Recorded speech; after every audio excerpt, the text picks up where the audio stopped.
Bonjour. Nous revenons maintenant au livre de Daniel, chapitre 2, versets 47 à 49. Tu te poses certainement la question, mais pourquoi il a fait un grand rond comme ça avec nous? C'était pour te montrer, dans un premier temps, comment Dieu avait donné l'ordre dans le jardin d'Éden de ne pas manger au fruit de l'arbre de la connaissance du bien et du mal. Le diable est venu et il a dit le contraire à Ève qui le dégusta. Ensuite, nous avons vu comment le peuple d'Israël rejeta Dieu comme roi. Ils ont réclamé un homme.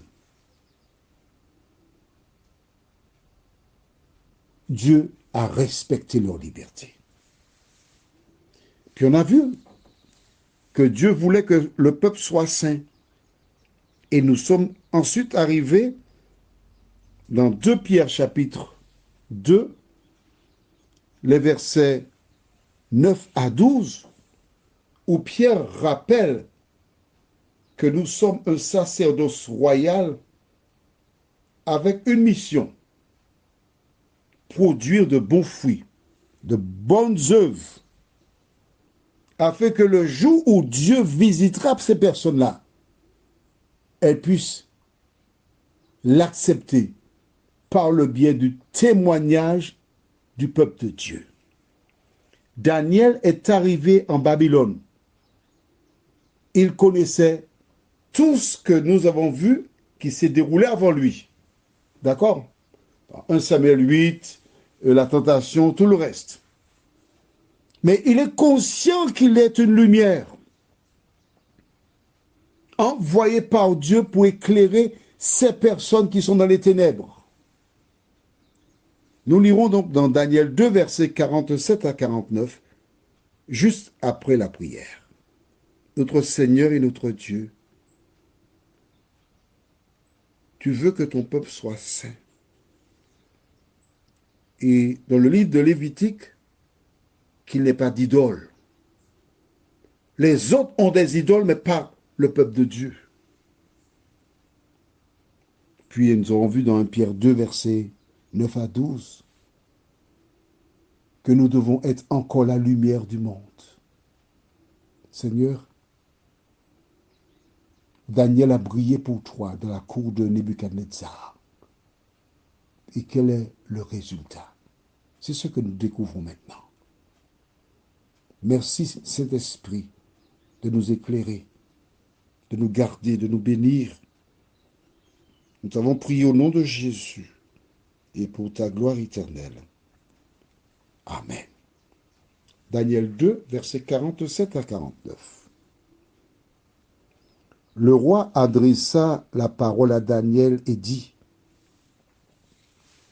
en vérité, votre Dieu est le Dieu des dieux et le Seigneur des rois. Et il révèle les secrets puisque tu as pu découvrir ce secret. Ensuite, le roi éleva Daniel et lui fit de nombreux et riches présents. Il lui donna le commandement de toute la province de Babylone et l'établit chef suprême de tous les sages de Babylone. Daniel pria le roi de remettre l'intendance de la province de Babylone à Shadrach, Meshach et Abednego, et Daniel était à la cour du roi.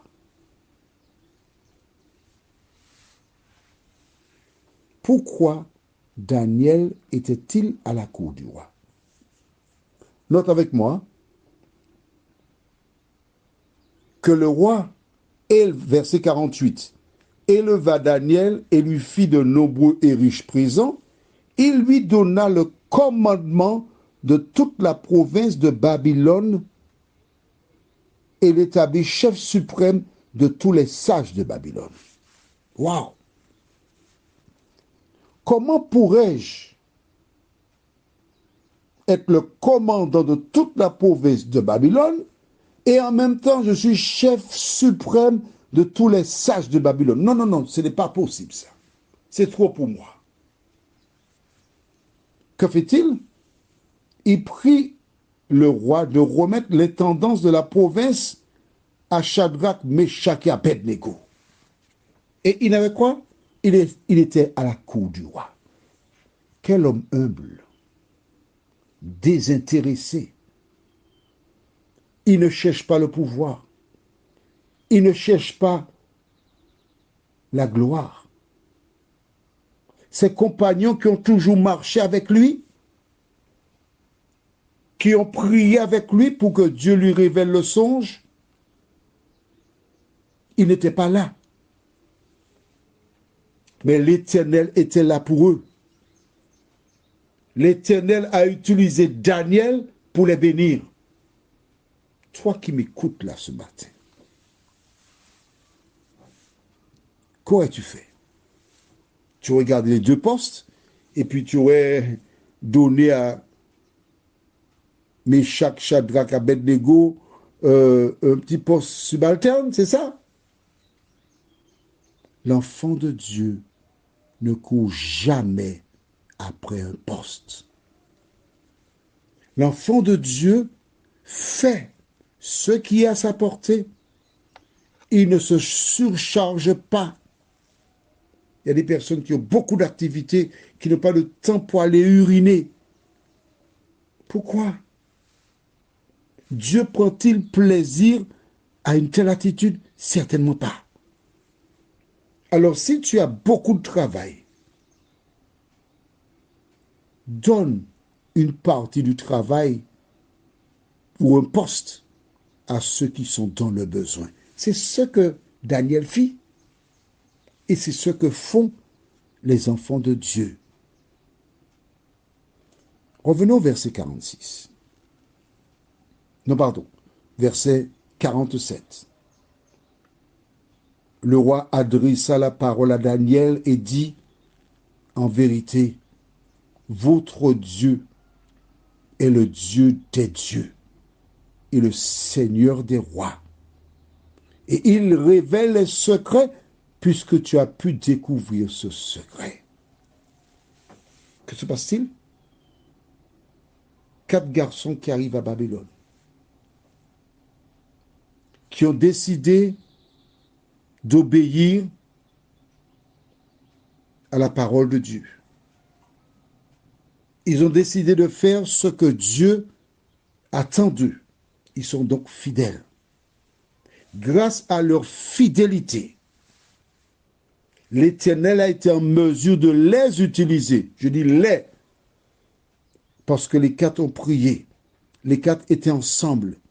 Et pendant que Daniel s'est rendu vers le roi, les 3 autres priaient pour dire, Seigneur, mets tes paroles sur les lèvres de Daniel. Donne-lui la parole facile. Permets qu'il soit en mesure de transmettre ce que le roi a vu. Sauve la vie de ces personnes qui sont condamnées à mort. Et ils étaient en train de prier. Et quand Daniel est revenu, il a raconté à ses amis tout ce qui s'est passé. Comment le roi leur a donné. Il n'a pas dit, je suis convaincu qu'il n'a pas dit, le roi m'a donné les tendances de la province de Babylone, mais j'ai dit non, de vous donner ça. Non. Les hommes humbles, ils se cachent derrière la croix de Dieu. Et quand ces hommes ont entendu toutes ces bonnes nouvelles, je reste convaincu qu'ils ont à nouveau jeté par terre leurs genoux pour remercier l'Éternel des armées. Si tu veux avoir un bon poste là où tu travailles, commence par te consacrer à l'Éternel. Si tu es consacré à l'Éternel, si tu marches selon sa parole, si l'humilité t'habite, ton directeur, ton patron te placera au haut de l'échelle parce qu'il saura qu'il peut compter sur toi. Prions. Notre Seigneur et notre Dieu, merci pour la parole. Merci pour la puissance de la parole. Alors que nous allons entrer dans le vif du sujet à partir de demain concernant les idoles, que le Saint-Esprit continue de nous éclairer. Nous t'avons prié au nom de Jésus et pour ta gloire éternelle. Amen. Je te souhaite une bonne journée en te conseillant de donner la première place à Dieu dans ta vie. Et n'aie pas peur.